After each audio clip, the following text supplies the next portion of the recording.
I'd like to start by acknowledging the traditional owners and custodians of the many lands on which we work and pay our respects to Indigenous elders past, present and emerging. Sovereignty has never been ceded and it always was and always will be Aboriginal land. I'm Katie Roy from EAAA and I'm on Darkinjung land. EAAA honour all older people in our community who have endured abuse and neglect, and we note the important contribution their lived experiences make to our work. We support the development of the International Convention on the Rights of Older Persons and aspire to a day when everyone can live a life free from abuse.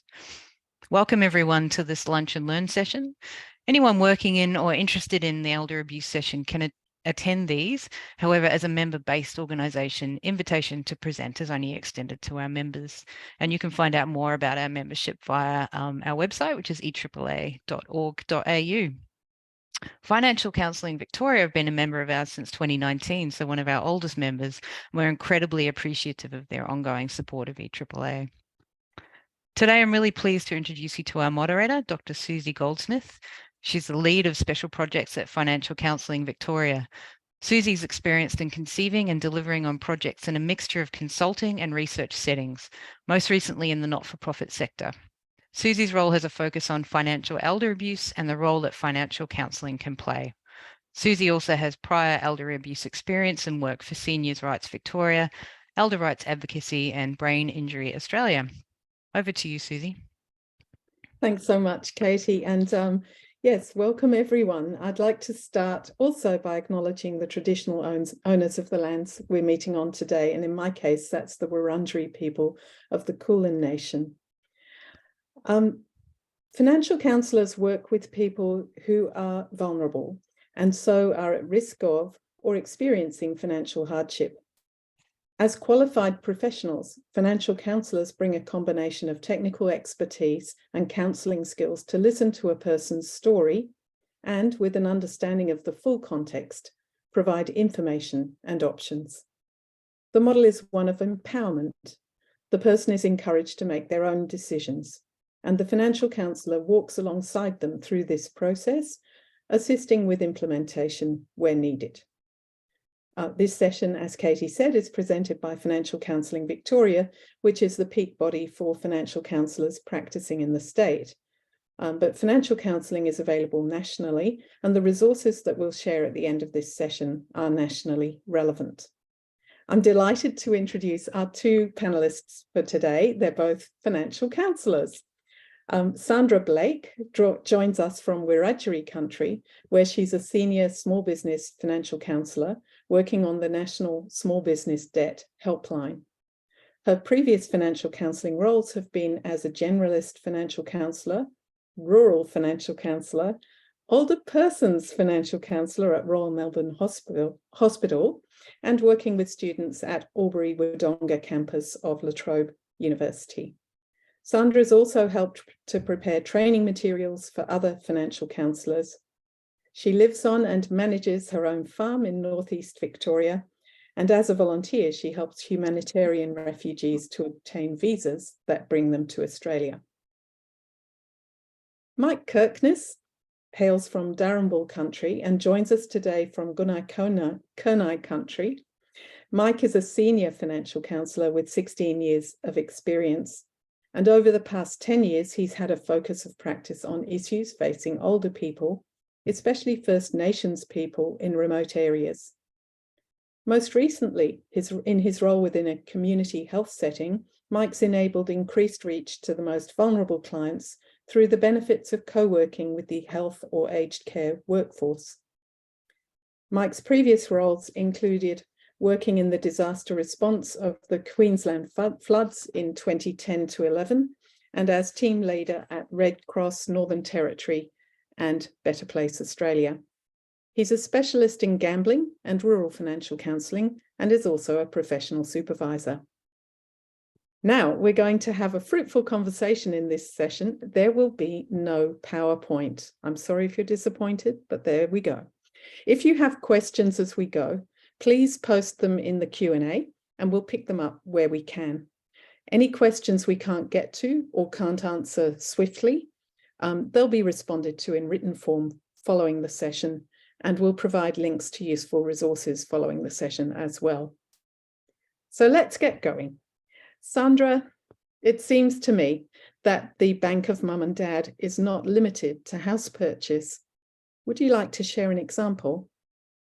Yes, on the Small Business Debt Helpline, we do get family members calling sometimes concerned that they have been a guarantor on a business loan for a son or daughter, usually. I'll share a scenario with you. A 69-year-old Ruth became guarantor on her daughter's business venture, and her house was used as security. The business failed. The relationship with her daughter soured. She tried to speak to her daughter about the debt, and the daughter said she'd pay, but no effort had been made to pay, and they became estranged. The bank then pursued Ruth for the loan, and that's when I met Ruth. Ruth came asking about a reverse mortgage. Now, we did those sums on the reverse mortgage, and they weren't good for Ruth, particularly given her age. And then I asked Ruth more about that loan and what she knew about it. Ruth explained that she'd agreed to be a guarantor for a $200,000 loan for her daughter to buy a business. Her husband had recently died. She was feeling vulnerable, and she really wanted to help her daughter. So she was willing to help her daughter. She described the actual process of signing the guarantee as rushed.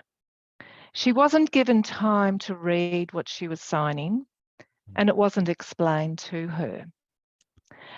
As soon as she agreed to be a guarantor, she was told to immediately go to meet in a public place to meet the loan officer and sign the documents. The documents were signed within minutes. Nothing was explained. Risks weren't discussed at all. Now, I communicated with the bank about this. Financial counsellors have direct links to certain departments within the banks and the managers of hardship, for example. During the year, we always have opportunity as financial counsellors to network with these departments, conferences and online meetings. So we understand who they are and how they work. Now, in this instance, I asked the bank for copies of that contract. And I asked first of all, I asked Ruth about the contract. Did she know, Ruth, what did you understand about the contract and what you were signing? And really, Ruth just said, well, she trusted her daughter and agreed to sign, what was put in front of her. Ruth, I asked her about, was she given the opportunity to have an accountant or a lawyer review the contract? No, she wasn't. She should have been. That's the law. She should have been given that opportunity. I then raised the sensitive issue with Ruth of financial abuse and explained what financial abuse is. Because so often people don't understand financial abuse as a thing. They don't realise that what is occurring is financial abuse. But when you actually sit down and you explain it to somebody, this is what it looks like, this is the effect, they stop and think. And, so I said to Ruth, do you believe you could have been the victim of financial abuse? And upon reflection, Ruth believed that this process was neither fair nor diligent. She wasn't given the opportunity to seek legal and financial advice or told of the financial risks involved. We met several times over the coming months, and I was concerned for Ruth's mental well-being. She told me she wasn't coping with the stress, and she was really quite frightened of becoming homeless. We asked the bank for loan contracts and statements of all of Ruth's accounts, so I could go through those. Now, financial counsellors, we do this quite often in our work. We look through the contracts for what we think might be failings by the lenders. What isn't fair? That's what we look for. What isn't fair? We don't immediately race off to the Australian Financial Complaints Authority, that's AFCA, straight away. We don't do that. We try to resolve concerns internally through internal dispute resolution. Again, using our knowledge and our connections. Now, these contracts revealed that I was reading through, they revealed a credit card facility was also used by her daughter's business, had 20K on it. Now, Ruth had no knowledge of that account at all, and she cried when I told her about that. I also, read through the contract, and there were many concerns I had with it. One being the banking code of practice. Now, we're familiar with these other codes that provide protections, because in small business loans, generally the borrower doesn't have the same protections as consumers. So we look for other protections, and the banking code of practice provides a protection there. They protect individuals who give a guarantee to secure loans to other individuals or small businesses. So that's a handy one just to be aware of. And it outlines the information that banks must give the prospective guarantor prior to accepting that guarantee. And in this case, that hadn't happened. So there were several, in fact, I found 3 pages of concerns I had with those accounts. I asked the bank to waive that credit card and to forgive the guarantor obligation. I always say to myself when I'm doing these negotiations, what I'm asking for with the bank, is it a right or is it a favour? And with respectful negotiation, the bank did agree to waive that credit card account, but not the business loan that Ruth was guarantor for. So we did decide to take this one to AFCA. My argument was that the bank should have suspected financial abuse was occurring. And together with my 3 pages of concerns to raise in the conciliation, concerns that I had from my talks with Ruth and from viewing the contracts, I very respectfully disputed their responses to some of my concerns. I'd raise something and they'd have a counter argument, but respectfully dispute that. And the outcome was favourable for Ruth. And as a result of that, she was able to keep her home. So that was all really worthwhile.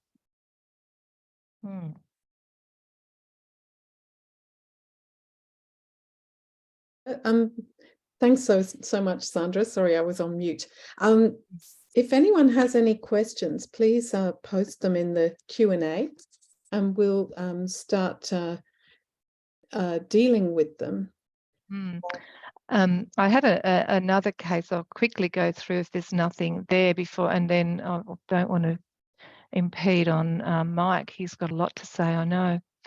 But I met a gentleman once, he was 82, and he came to see me as I was working as a generalist financial counsellor. His power had been disconnected due to non-payment.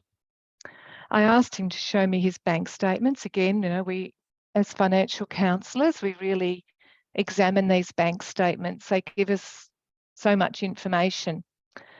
And his bank statements revealed 5 separate payments to Radio Rentals, who are pretty much closed now, I think. I think we've done a good job on them. And there was no wonder he couldn't pay his electricity bill. One of these contracts was for the latest Samsung Galaxy phone. And I said to him, I've seen your phone. It's not a Samsung Galaxy. And, with that, his eyes welled with tears. And he said, no. And I asked him who had that phone. And it was a woman who lived nearby. And this woman had nominated herself to be his carer and told Centrelink as such, and had taken him off to Radio Rentals and got him to sign while there, Radio Rentals signed him up for this enormous, the biggest double door fridge, this single gentleman in a little council flat. And he also had a contract for an Xbox and a TV. I'm not sure what the other one was for. But he felt so obliged to pay those payments that he preferred to be without electricity. And I explained, but you can't use your fridge or the TV without power, you know. And again, with rent negotiation, we were able to get all those contracts made void, and he was able to retain the goods that he was using, and the Radio Rental said they would pursue the carer, who was well known to them, for the phone and the Xbox. Thanks so much. Now, we do have a few questions to feed good. Megan's asked, did Ruth have to repay some of the loan? That's your first example. No, or was it written off completely? She didn't have to repay any of that. It's an amazing outcome, and well done. Everyone said well done. Someone else has asked how long the process took of working to help Ruth. 6 months. So you have to be patient, and there's a lot of supporting her through that. Were there any other services supporting her through that? Was there anybody else supporting her? I know that she did receive some mental health support during that time. She reached out to Lifeline, and she did have she was admitted to a hospital at one stage. It's really, and we'll talk about this a bit more with Mike's example, but that issue of co-working and yeah, absolutely. Look, I know when I was at Royal Melbourne in the elder abuse, there was a model there where I worked beside a social worker, and I found that was a particularly good model. You know, we were able to bounce off each other, and if we saw someone together, the social worker was able to get information that I wasn't able to extract, and I was able to extract information that benefited her that she wasn't able to. It really worked well. And I'm just sort of wanting to pursue, there's another question posted. I'll go back to the other couple that are there too, but the other question posted was about whether Ruth's daughter was pursued by the bank.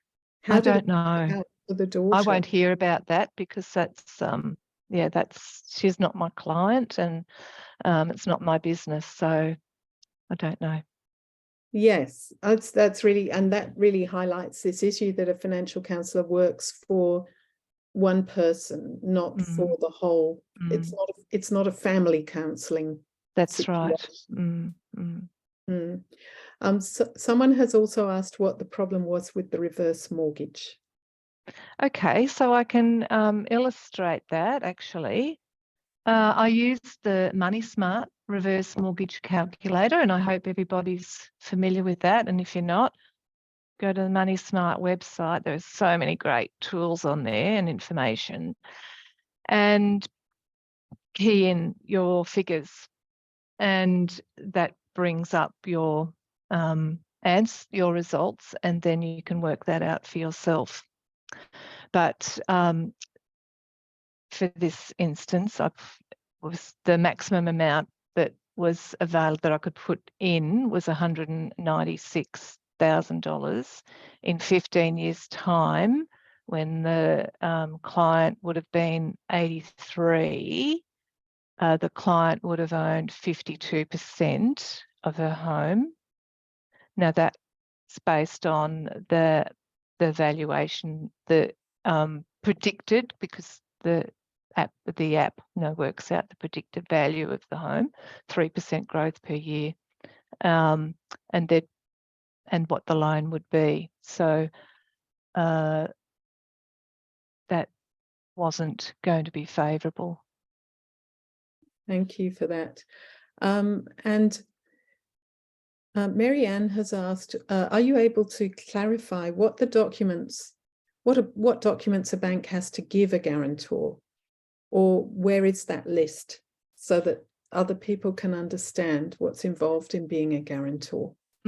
So you mean the banking code of practice, perhaps? So the banking code of practice that you would be looking at in this instance is Part 7 of the banking code of practice that lists the protection for the client, for the person, the individual. And the individual should be given that opportunity to have a third party, a lawyer, an accountant, look at that document. And I think it's 7 days they should be given. I think that's what it is. Yeah, so certainly there are procedures, and if anyone was nervous about getting into something, they could also go to a community legal centre, maybe get some absolutely advice. So just sort of broadening that out. Now we've talked about the codes and so on. The whole issue, you've talked about some very special things that financial counsellors know about. But I wonder if you could expand that to also the regulatory framework that financial counsellors work under, and what that enables you to do that I can't do. Okay, so we can... So we'll go to the license exemptions. Sorry. Oh, yeah. So we're able to give financial advice and not be sued for that, where we have that protection. So we can and we're able to get this information, which informs what we can do about different situations. So financial counsellors operate under an exemption from both the credit license. The credit license, yes. And ASIC. ASIC, yeah. License. Yeah, so and as a result, you can do things like look at someone's accounts or negotiate with their consent, of course, but yes, help take that load off and negotiate with creditors, etc. Yes, and I believe we are respected. There are some services that people pay for. Financial counselling is always free. There are some paid services that people can use, and my understanding is that banks prefer to deal with a financial counsellor. Because of our credibility and our licensing. Yeah, thank you. And I mean, that whole thing of, if you take your example, your first example, if you hadn't been able, say she'd found out that information another way, unless she'd had a financial counsellor doing that negotiation with the bank, who has the regulatory framework and the license exemption, then she wouldn't be able to. How would it have been for her? Very stressful to. Well, I honestly believe that she would not have got that result. And given her state of mind, it would have been. She wouldn't have known how to where to go at all, and how to do that negotiation. So we get a lot of training on negotiation and respectful negotiation, which I think is really important. Not being aggressive about it at all, just respectfully pointing out why you think, why you state something isn't fair, and what it is that you're requesting. And it's a very particular field, I think. We understand, we go to trainings put on by the Ombudsman services, so we understand who the people are, we understand the hardship process, what hardship should be given, and we've just got a good understanding of that. That's really great. Thank you, Sandra, so much. And we'll bring you back for more Q&A. And people, please feel free to keep posting as we go along. We'll try to pick up your questions. But I'll just go to you, Mike. Can you just check that your microphone's working? Yes. Test 1, 2, 3. I can hear you. Thanks. I just want to be sure. Well done. Someone has asked about the qualifications for practice, and obviously we went through a bit about what's special about a financial counsellor and how they can work. Could you talk just briefly about the qualifications and really if you like, the professional framework that financial counsellors work in? Okay, well, these days you've got to have a diploma in financial counselling, diploma of community services with financial counselling attached. So the few other way people come into it, they can do the diploma of community services, then they do the extra units to it. That's probably about it. Yeah, again, we're working in a sector with vulnerable people, so there's police checks involved, and there's also working with children's checks involved as well, and that's state and territories across Australia. It's all the same. In order to practice, all financial counsellors are members of the peak body in their state. Of their state and territory, yeah. In our case, that's Financial Counselling Victoria, but there are peak bodies in all the other states and territories. Yep. They have to keep up their continuous professional development. Yeah, they PD. Comply with the code of ethics. Yes. Gee, you know more than me. I think one of the things I'd like to emphasize, because I've seen this in action and I've been very impressed at the thoroughness of it. The peak bodies are pretty careful about ensuring that financial counsellors are completely independent and carry no conflict of interest. So when they're working with a client, they have no other interest in the back of their mind. And there's probably no one else that really gets checked hard for. And there are probably people who do offer services in this area that are paid, or else the payment comes another way when they get their advantage out of the outcome. So a financial counsellor, you can be quite sure their service will always be free, otherwise it's not a financial counsellor, but also that their work is without conflict, and that's a really important aspect for a community member to be assured of. But I think we do have a question there, but I'm just going to hold that over for a minute so I can introduce Mike's example. So this is the second example. And Mike, in your work, you see so many older people, but is financial elder abuse really happening that often? I think you've got a useful example for us. Yeah, look, these days it's rife. We just don't see it because it's behind closed doors. I think that's the thing. We're living our lives and driving past houses every day, but it's happening. I'm probably very lucky that I work in a health setting down here in Victoria. So most of my clients are either elderly or palliative.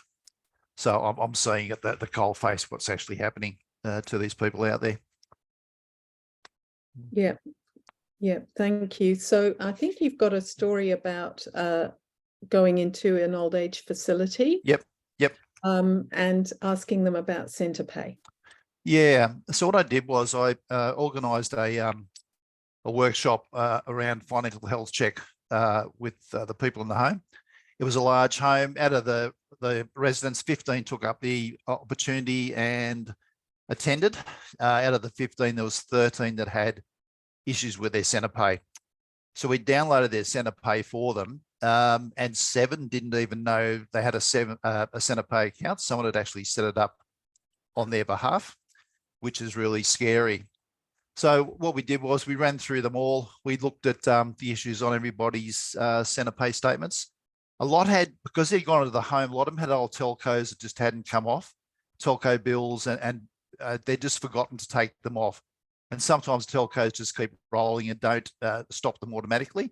And we have to remind them to take it off. So discrepancies there. The 7 that had one opened on their behalf was frightening. But these days, as they get older, someone, relative, carer, someone is accessing their MyGov and doing the work for them.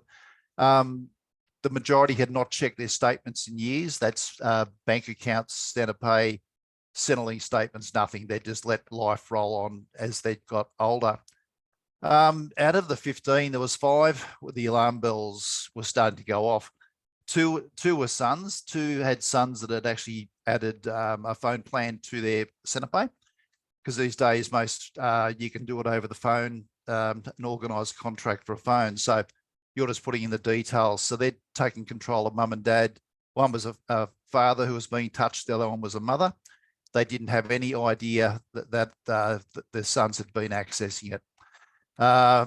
One case was a daughter who down here, this is Latrobe Valley where I am, she had her rent coming out of her father's CenterPay. Later we found out the reasoning was that she needed rental support so she could then buy herself a car to get to see her dad in the home. But the father said she hadn't been here for 6 months, so it just starts to question reasoning on how they can do this.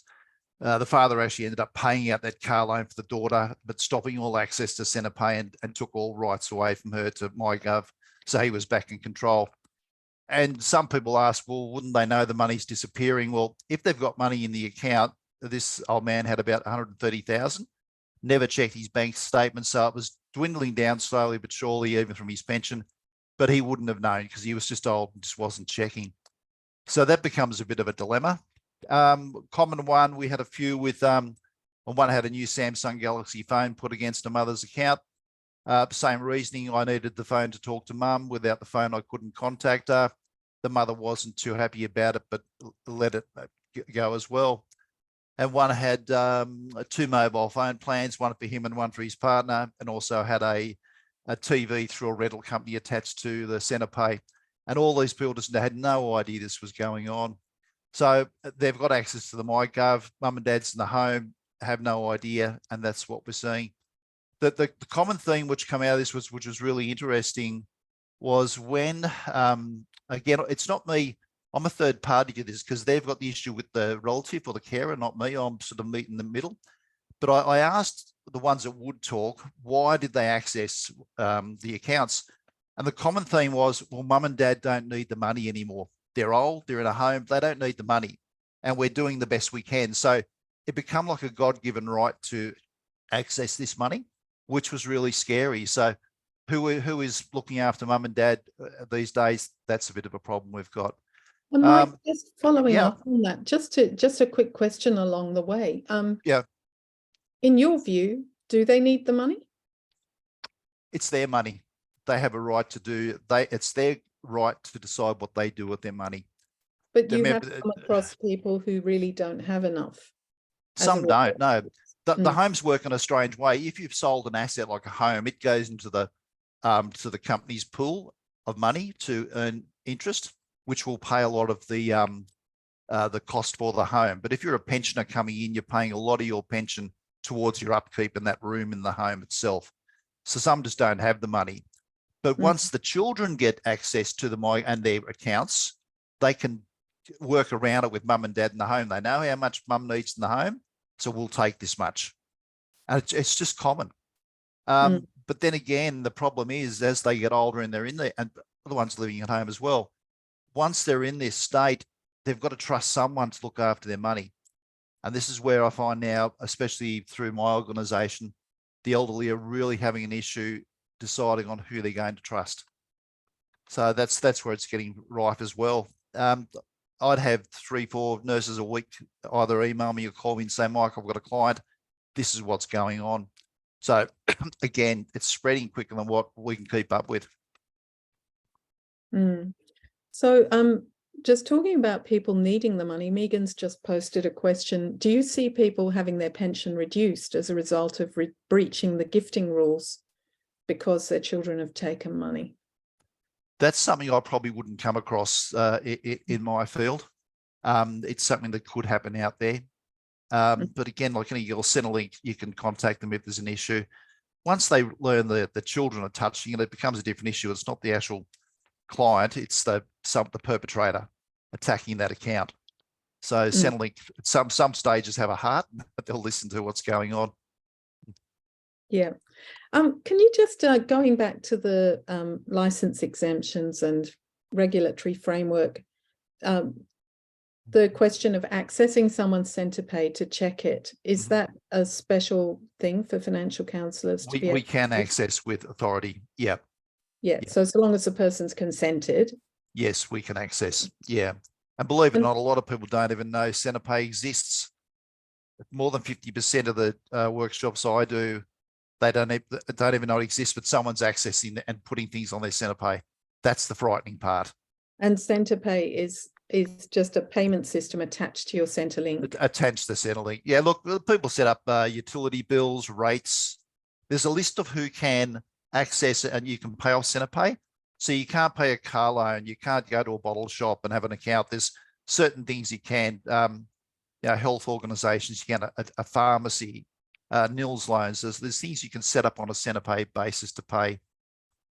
Thank you. Yeah, it's quite chilling, isn't it? So I think in your service you do a lot of co-working with the nurses and so on. Can you talk a bit more about how that co-working is helpful for people? I'll tell you how it works for us. We try and work on red flags by trying to get them to go into homes and have a look. I'll give you a quick case scenario, one we had here in Orwell in Latrobe Valley. The district nurse was going to this lady's home. She was Italian, the elderly, palliative, had about 2-3 months to live. She got concerned and was talking in broken English to the nurse about the neighbour next door who had become her de facto carer. He was looking after lawns, giving her a meal here and there. He ended up putting to her, if you want me to keep doing this, there was no relatives left, so she had no one except her. He said, I'd really like you to sign over the house to me when you pass, and I'll do the right thing by your will. So her alarm bells went off. The nurse contacted me. We went through an interpreter. We ended up, he was so on top of her, she couldn't move. So we had to arrange for her to come out on a specialist appointment with the nurse. And we had actually got her to a solicitor with an Italian interpreter and had her will done. And she explained what was going on. She did leave the man something in her will because he had been good to her, but not the whole house. The house is worth around $350,000 when this happened about a year ago. So that's where we sort of sat in that space. She come back, she passed. He found out, he wasn't happy, but there's nothing could happen. But if no one had monitored that, she would have signed a will and given him everything. Yeah. Straight, taken everything. And she wanted to leave to some of the Italian club, Meals on Wheels things, but had no control and didn't know who to turn to. So a bit like Sandra's situation, this is the moment when you'd hope someone says, like when Sandra's client got asked to be guarantor, the moment when you'd hope someone, hang on a minute, I'll find you someone to talk to. That's right. Let's have a chat. It's that kind of thing. And there are a couple of questions in here relating to capacity, to how you can work with someone if their capacity appears to be limited. It's slipping. Yeah. And that's what we try and preach now. Before your capacity or your cognitive ability starts to slip, we try to get them to make decisions now rather than later, because you're only going to get one chance at it. Once you start to slip, a geriatric doctor is not going to sign off and give you back your right to look after your life. So you need to make those decisions now, and nothing's going to be perfect. But what I have found is down here to have two siblings be joint looking after the parent with the money is better than one. Two will usually work for the common good until they've passed, of course, then they decide what they're going to do. But one is dangerous, and one will try and control all the time. We see it all the time. So before, and I preach to them now, they need to make that decision. So if a case comes through to you and it's clear that the person, I mean, obviously a financial counsellor will work to enhance someone's ability to communicate their own decision if they're capable of doing so. For example, meeting them at a useful time of day, and waiting and making sure that they can get them alone if that's how they can communicate their wishes properly.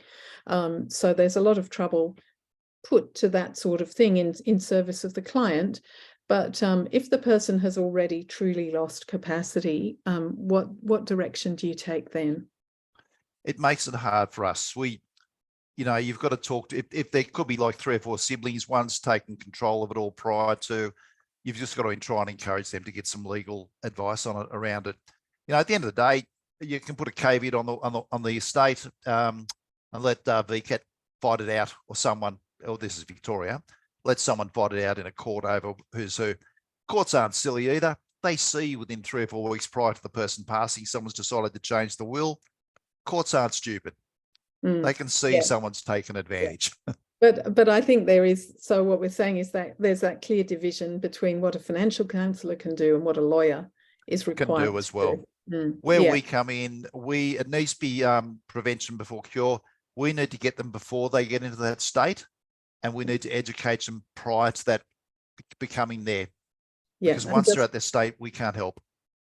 And just picking up on David's question, VCAT is the Victorian Civil and Administrative Tribunal. It's just I'm pretty sure, for those sorts of disputes. There are equivalents in other states. It's QCAT in Queensland, for instance. But they've got to have an avenue, and that's where the state trustee comes into. Some people decide with state trustees to look after it, rather than siblings and other people, relatives. Yes. So there are a few questions more here about financial counsellors. How do they make a living if the service is free? We're funded by the taxpayer. So the government gives us, there was a study done years ago where I think for every $1 they spend on a financial counsellor, employing them, they save the community $4. I think RMIT did that about 7-8 years ago now. So I think we're worth our money. Yes, and so financial counsellors, there is a bit of philanthropic funding as well. There's some specialist gamblers help services with. So there's some other components of funding, but largely the funding is from state or federal. State and federal. Yeah. I'm just wanting to go. And perhaps both of you, Sandra and Mike, might talk about this, because this issue of shame and stigma, the fact, because we've talked about the financial counsellors being free, we've talked about their work being without conflict, but we haven't talked much about confidentiality and the importance of being able to have that conversation about money in a non-judgmental way, and the difficulty people have in talking about these kinds of issues when they happen. I just wonder if you could just talk a bit to that. Yeah, I think people feel shame sometimes. They do feel shame, and they are afraid of losing relationships. So quite often they're more willing to lose that money and go without themselves rather than lose that possible relationship with a son or daughter, or perhaps a grandchild. We've heard stories of, well, if you don't give me the money for that phone or that car, rego, you won't be able to see the grandchildren, the great grandchildren, that sort of thing. But they're coming into an agency sometimes, they want to try to come in quite discreetly at times. There is a phone service, the National Debt Helpline. So the National Debt Helpline, people can sometimes be more hide behind the phone, and sometimes people prefer that. Similar with chat services, there are chat services on both the NDH, the National Debt Helpline, and the Small Business Debt Helpline, and sometimes people feel they can be more anonymous on a chat portal as well. But it is confidential, and we do take that very seriously, and we do confident checks. If we've got another family member using the agency, then we won't see that person. We'll say there's a conflict of interest. This is another agency that you can visit. Yeah, thank you, Sandra. And Mike, when you're co-working, I suppose the issue is that the financial counsellor, once the co-worker has identified the red flags and just got the person in touch with you and perhaps helped them to be in touch supported them a bit. Then after that, the conversation is private. So their relationship with their health worker or carer or whomever is still, all of that kind of difficulty is not shared with everyone. It's just private. Yeah. No, it's two separate systems. The healthcare system at work versus what I do in my database is it's all private. Yeah, and they've got to be reassured that too, because again, there's embarrassment, there's shame, like Sandra was saying. So there's things we need to reassure them and empower them to actually engage with us. And sometimes you've got to give them a case example of someone else and say, look, I've dealt with something similar, just so they feel relieved that, you know, it's not something new. This does happen all the time. That helps. Yeah, just to know that we can empathize with them and understand. Yeah, thank you. And someone, because we've mentioned Centrepay, someone is now wondering whether the Centrelink nominee system, this is more of a technical question, whether the Centrelink nominee system works, or is it broken if children can wrongly use someone's pension money? Well, because it's all done online these days, or a voice that's so hard to govern. It's no different to all these sites being scammed for information at the moment. Centrelink has become nearly an online service. Someone's got to, let's take mum and dad in their 70s and 80s unable to use that computer where the son or daughter can. They'll trust someone to input the data for them, and then trust that person to start taking over. That's where the issue starts. It's not foolproof by any means, and Centrelink's not going to go knocking on every door to check behind to see what's going on. So, you know, they rely on people like us to bring it to the surface. Yeah, so apologies, people. No silver bullets here. There's no. Someone else has asked about the public trustee, the charges and other problems that relate to the activity of the public trustee.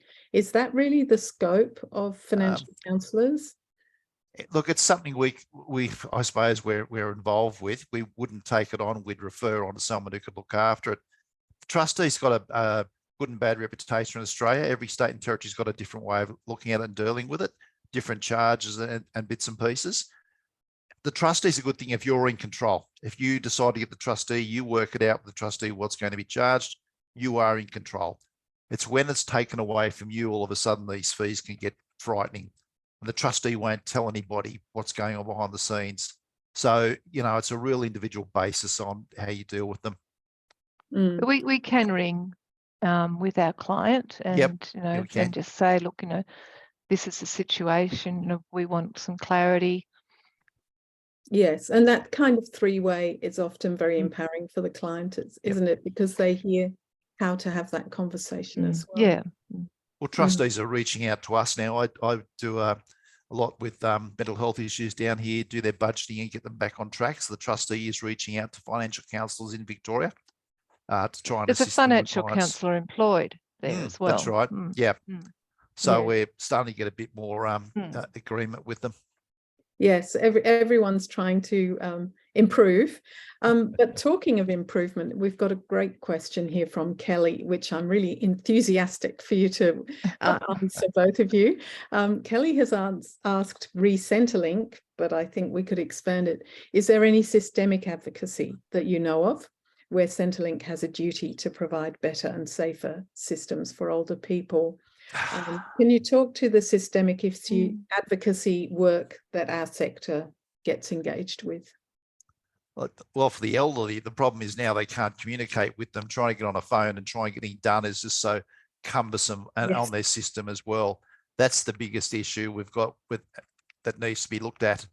But again, if we don't bring it to the surface, they don't find out. Yes, and what I was sort of driving to is that financial counsellors don't just provide individual support, not just case by case. They also get together in groups, and we do have a Centrelink working group at Financial Counselling Victoria. There's a lot of liaison at the national level between the state bodies and territory bodies. So those working groups actually work together to highlight and share and think about and pursue particular areas of difficulty that they believe can be fixed for everyone, rather than because it's coming up a lot, and so they agree, yes, let's take this forward. Sandra, can you talk to that a bit more about how? Well, the Centrelink working group, they advocate for change all the time, and and they've got a direct voice to the minister. I know they've had the minister come to their meetings, so they do advocate for change, and I think they do a great job. And we take things to Parliament House. We do make changes as financial counsellors in many areas. We have made changes. Excuse my voice. That's really great. Thank you, Sandra. And of course, financial counselling in Victoria, and I'm sure it's there are perhaps similar things in other states, but in Victoria, Financial Counselling Victoria has a very strong partnership with Social Security Rights Victoria, which is a community legal centre dealing mainly with, well, basically my watch phrase is trouble with Centrelink. So that's a really helpful sort of co-working relationship. And there's also a financial counsellor working in that CLC. Now, just reading Paul's question. Yes, I'm just looking at Paul's question also. Would you like to field that one? Paul has asked whether you get permission from the client to file a police report in relation to basically criminal activity by a family member. Yep. We can't file on their behalf for a start. It's wishful thinking. I wish we could, but because sometimes the client wants to be at arm's length, so they, the relative doesn't blame them and wants to blame the financial counsellor. So that's somewhere we've got to be really careful that we are not meeting the sandwich with these things. We can empower, we can advocate, we can refer to who needs the client needs to talk to. We can arrange the appointments if need be, so the warm referral in between. Apart from that, if there was issues with the bank, we'd definitely contact the bank on behalf of the client and say, look, we've got an issue here. The banks aren't silly, they understand things go on. They'll look at ways they can either freeze the account, issue a new card, so the perpetrator's taken away from the account. And that can be done in a way where, the card's broken, lost, there's been a mistake, so the perpetrator doesn't get a whiff of what's going on. So yeah, that's where that stands. I've actually never had someone say, can you go to the police and do this for me? But I could imagine a lot of them in their mind would like that to happen. We'd love to be a service for it. But and I hate to say it, sometimes the police are just too busy to look at those things. There's too much going on as well. So we'd more or less advocate with the banks and the financial institutes on their behalf. Yeah. And I think that the banks are now much more aware of financial abuse, thanks to your, networks like Elder Abuse Action Australia, and there's Economic Abuse Reference Group, and and financial counsellors. They are far more aware. Like some of the results that we get as financial counsellors, I don't believe we would have got 5-10 years ago. I think that there's much greater awareness of this now, and the banks are changing attitude, I believe. They are. Yep. Yes.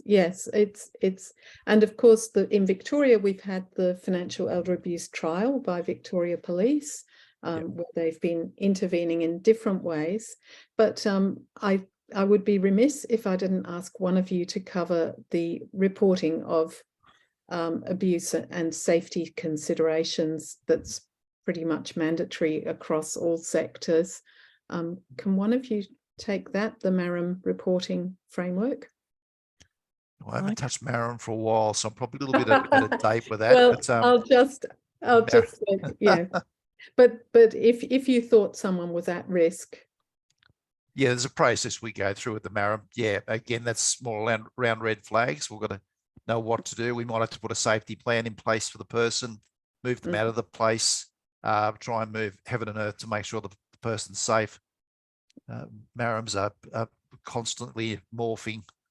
Yes, so David's continuing on about police reports, but obviously there are requirements to attend to any safety concerns, etc. And normal procedures are followed for those kinds of concerns. And we often refer to those to the phys officers, and we get they come to some of our trainings. We're great fans of the phys officer.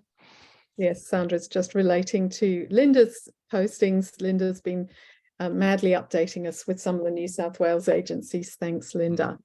I think I've just got one more question, which takes us in another direction, but it's a question about working in remote Indigenous communities and other communities. Oh, go Mike. Oh, Mike. Go me. What do you see much difference when you work in those communities? What are the kind of main differences there? It's look, some of you know I've lived and worked in remote NT Queensland and WA for many years in communities. It's out of sight, out of mind in the Aboriginal communities. That's what we see. It's more cash environment out there. Cards aren't as used as much. So, but underlying, it's the same. There is elder abuse in the Aboriginal communities. There's no difference.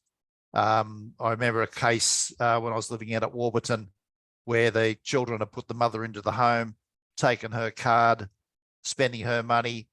The old lady would cry at the fence wanting some tobacco, and I'd usually go and buy her some tobacco, God love her.